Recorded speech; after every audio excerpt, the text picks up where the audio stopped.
নমস্কার, নিউজ 18 বাংলা ডিজিটালে আপনাদের সকলকে স্বাগত জানাচ্ছি। আমি আপনাদের সঙ্গে সোমরাজ। গুরুত্বপূর্ণ আপডেট নিয়ে আপনাদের সঙ্গে আমি ফেসবুক লাইভে এসেছি। গুরুত্বপূর্ণ আপডেট হচ্ছে প্রাথমিক শিক্ষক নিয়োগকে কেন্দ্র করে।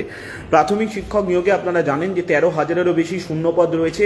আর সেই প্রাথমিক শিক্ষক নিয়োগ নিয়ে কিছুক্ষণ আগেই প্রাথমিক শিক্ষা পর্ষদের তরফে একটি গুরুত্বপূর্ণ বিজ্ঞপ্তি জারি করা হয়েছে। সেই বিজ্ঞপ্তি জানানোর জন্যই আপনাদের সঙ্গে আমি ফেসবুক লাইভে এসেছি। কিছুক্ষণ আগেই প্রাথমিক শিক্ষা পর্ষদের তরফে একটি গুরুত্বপূর্ণ বিজ্ঞপ্তি জারি করা হয়েছে। যারা অধীর আগ্রহে অপেক্ষা করছিলেন, বিশেষ করে যারা বাংলা মাধ্যমে প্রাথমিক স্কুলগুলির জন্য আবেদন করেছিলেন, তারা অনেকেই অপেক্ষা করছিলেন যে কবে থেকে স্কুলে স্কুলে এই নিয়োগের জন্য ইন্টারভিউ প্রক্রিয়া শুরু করবে প্রাথমিক শিক্ষা পর্ষদ। সেই সংক্রান্ত সুখবর নিয়েই বিজ্ঞপ্তি জারি করলো প্রাথমিক শিক্ষা পর্ষদ। যে বিজ্ঞপ্তিতে প্রাথমিক শিক্ষা পর্ষদ জানিয়েছে আগামী 27, 28, 29, 30 এই 4 দিন কলকাতা, ঝাড়গ্রাম এবং জলপাইগুড়ি জেলা থেকে যারা আবেদন করেছিলেন তাদের ইন্টারভিউ নেওয়া হবে। আবারও বলছি, 27, 28, 29, 30 এই 4 দিন কলকাতা, ঝাড়গ্রাম ও জলপাইগুড়ি জেলা থেকে যারা আবেদন করেছিলেন তাদের ইন্টারভিউ নেবে প্রাথমিক শিক্ষা পর্ষদ। ইতিমধ্যেই প্রাথমিক শিক্ষা পর্ষদের তরফে সেই বিজ্ঞপ্তি জারি করে দেওয়া হয়েছে। যেটা প্রাথমিক শিক্ষা পর্ষদ জানিয়েছে, কলকাতা জেলার থেকে যারা আবেদন করেছিলেন, অর্থাৎ কলকাতার জন্য যারা আবেদন করেছিলেন, কলকাতার জেলা থেকে যারা আবেদন করেছিলেন তাদের ইন্টারভিউ নেওয়া হবে আগামী 27 ও 28 জানুয়ারি। ঝাড়গ্রাম জেলার জন্য যারা ইন্টারভিউ করেছিলেন, ঝাড়গ্রাম জেলার জন্য জেলা থেকে যারা আবেদন করেছিলেন তাদের ইন্টারভিউ নেওয়া হবে আগামী 28 ও 29 জানুয়ারি। আর জলপাইগুড়ি জেলা থেকে যারা আবেদন করেছিলেন তাদের ইন্টারভিউ নেওয়া হবে আগামী 29 ও 30 জানুয়ারি।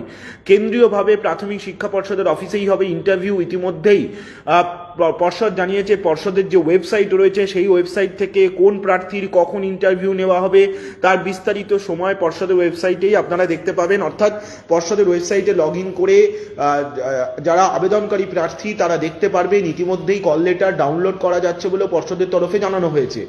কি কি ডকুমেন্ট নিয়ে আসতে হবে ইন্টারভিউতে আসার জন্য, মোট 16 থেকে 17 দফা ডকুমেন্ট নিয়ে আসতে হবে। কি কি ডকুমেন্ট নিয়ে আসতে হবে তার তালিকাও প্রাথমিক শিক্ষা পর্ষদের তরফে বিস্তারিতভাবে ওয়েবসাইটে দিয়ে দেওয়া হয়েছে। অর্থাৎ যারা অনেকেই আবেদন করছিলেন বাংলা মাধ্যমের প্রাথমিক স্কুলগুলিতে নিয়োগের জন্য কবে ইন্টারভিউ হবে তাদের আবারও জানিয়ে রাখি, বাংলা মাধ্যমের প্রাথমিক স্কুলগুলির ইন্টারভিউ শুরু করা হচ্ছে আগামী 27 জানুয়ারি থেকে।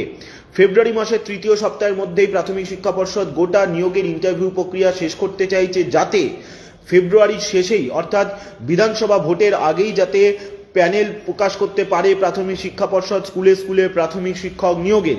আবারও আপনাদের জানিয়ে রাখছি, ফেব্রুয়ারি মাসের 3য় সপ্তাহের মধ্যেই প্রাথমিক শিক্ষা পর্ষদ চাইছে গোটা ইন্টারভিউ প্রক্রিয়াটা শেষ করতে। তাহলে প্যানেল প্রকাশ বিধানসভা ভোটের আগেই প্রাথমিক শিক্ষা পর্ষদ করতে পারবে বলেই পর্ষদের আধিকারিকদের ব্যাখ্যা।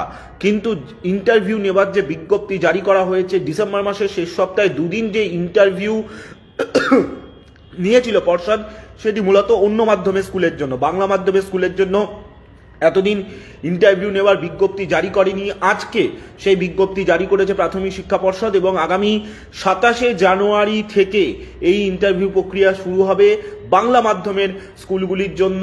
13,000-এরও বেশি শূন্যপদ রয়েছে। প্রাথমিক শিক্ষা পর্ষদ চাইছে দ্রুত এই ইন্টারভিউ প্রক্রিয়া শেষ করে প্যানেল প্রকাশ করতে, অর্থাৎ বিধানসভা ভোটের আগেই যাতে প্রাথমিক স্কুলগুলিতে নিয়োগের প্যানেল প্রকাশ করা যায়, সেই টার্গেটেই এবার ঝাঁপাচ্ছে প্রাথমিক শিক্ষা পর্ষদ। আজকেই কিছুক্ষণ আগেই পর্ষদের ওয়েবসাইটে এই বিজ্ঞপ্তি দিয়ে দেওয়া হয়েছে। আপনারা অবশ্যই নিউজ 18 বাংলা ফেসবুক পেজে নজর রাখুন যাবতীয় খবরের আপডেট জানার জন্য।